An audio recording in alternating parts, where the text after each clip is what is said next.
Okay. All right. So now we're starting in a brand new chapter, chapter 5. Now in this chapter here, what we're going to look at are just some applications. Well, we're going to see a lot of applications in this course. In this chapter, we're going to focus on interest.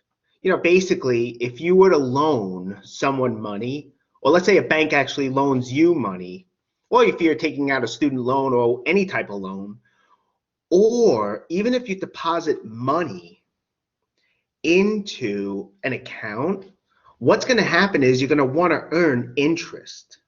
It's extra money basically that you have to pay the loaner, the one who lends you the money. It's their profit from lending you money, interest.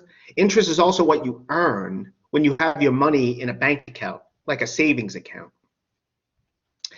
So that's what interest is.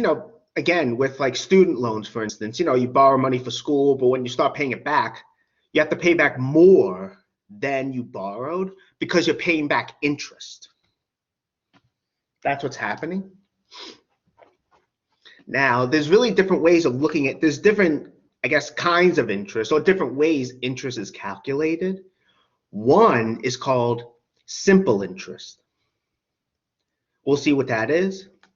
Another one is called compound interest. We'll see what that is as well.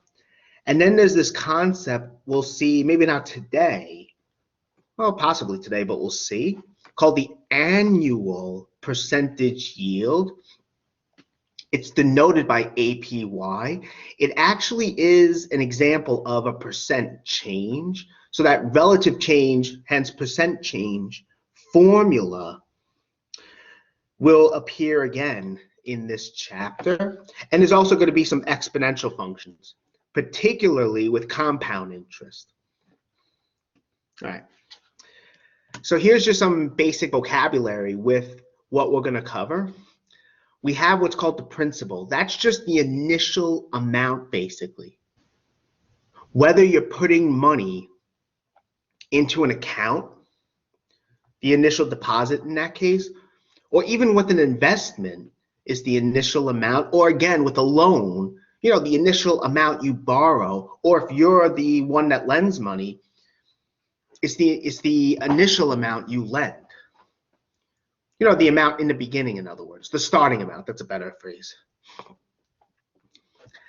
I already said that interest is actually, the interest is the extra amount, so to say. If you put your money into the account, into a savings account, you're going to earn extra money put into that account. That's interest. Or if you're lending money, or if someone is lending you money, then there's going to be interest that you or whoever you're lending to will have to pay.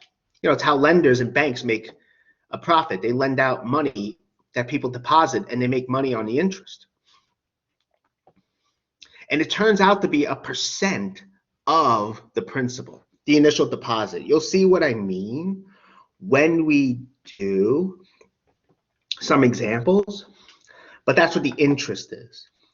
And that's also tied in with this, the annual percentage rate. I'm guessing this should be capitalized, but it's okay for now. The annual percentage rate, it's how much interest you're going to make in a year. It's expressed as a percentage. So of course it will depend, how much interest you actually earn will depend on the principal, but this is what you use to calculate the total interest in a year. It might be it's expressed as a percentage. All right. Now, what's nice about simple interest and all that stuff, there are formulas for it. Namely, what the idea with simple interest is, you'll see when we do some calculations, is that the same amount of interest is added to the balance, or to the amount. You'll see that when we do an example, it's always the same interest that you're adding on to the balance every year. So again, if you're borrowing money from someone, they're going to charge you interest. And let's say it takes you 5 years to pay it off. They will add on interest to the balance. It will be the same amount of interest each year. Unlike something with compound interest, where the interest there increases yearly. These are the formulas for interest and the amount when you have simple interest. I here, capital I, that's the total amount of interest you have to pay. A, it's actually a function. That's why I put the A of t here. It's a function of t, which is time. Again, that's the total amount after t years of the loan or the amount in the account. You know, it's the initial deposit plus interest.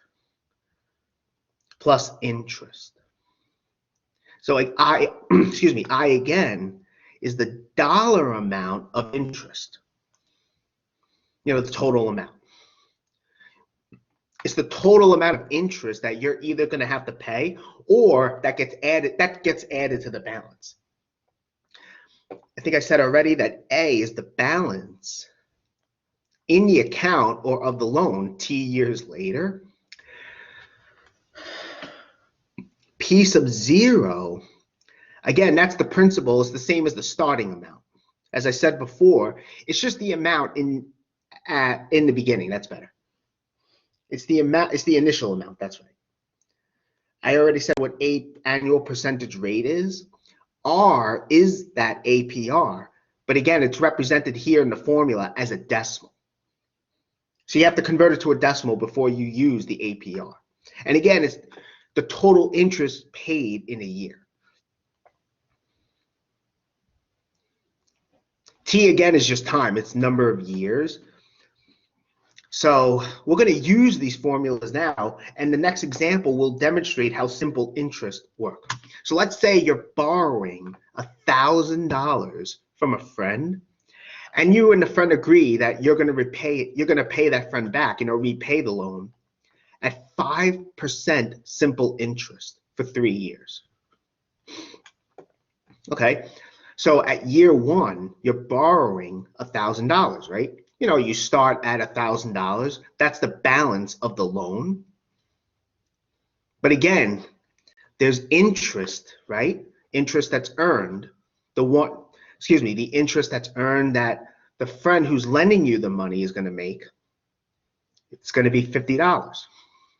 Again, it's 5% simple interest. To get the interest, it's 5% of the balance. 5% of the balance, and that's what I'm doing here. So after 1 year, we get the interest that's earned is $50, and the balance of the loan is $1,050. So after 1 year, you have to pay interest, you have to pay an extra $50. So that's $50 that the person that's lending you the money, they're going to get the $1,000 back, but they're also making a profit. But now remember, this loan is a 3-year loan. Okay, this was only year 1. So let's let another year go by. We have $1,050. Okay, that's the new balance. But notice the interest is still the same. We're not recalculating the interest. That is, we're not going to do 5% of this new balance. You'll see that's what actually happens when we do compound interest. Here, simple interest, the interest earned doesn't change. You're not recalculating it. You keep on adding the same amount. So at the end of year 2, we have $1,100. The balance of the loan is $1,100. So now you owe not only $1,000, the original loan, but you also owe interest of $100. And then year 3 goes by, same idea. Again, the interest that's earned yearly is the same. You get $1,150, right? Again, in year 3, the interest is $50. That doesn't change because it's simple interest. And now the balance of the loan is $1,150. Okay.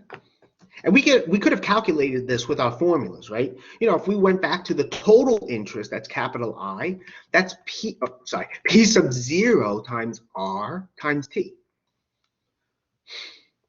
P sub 0 times R times T. R, again, is the percent, the APR, which in this case is 5% as a decimal. So the total interest would be 0.05 times 1,000, which is the balance, times T, which is $150. That's the total interest earned, right? Each year, the interest that's earned is $50. 3 years, $150.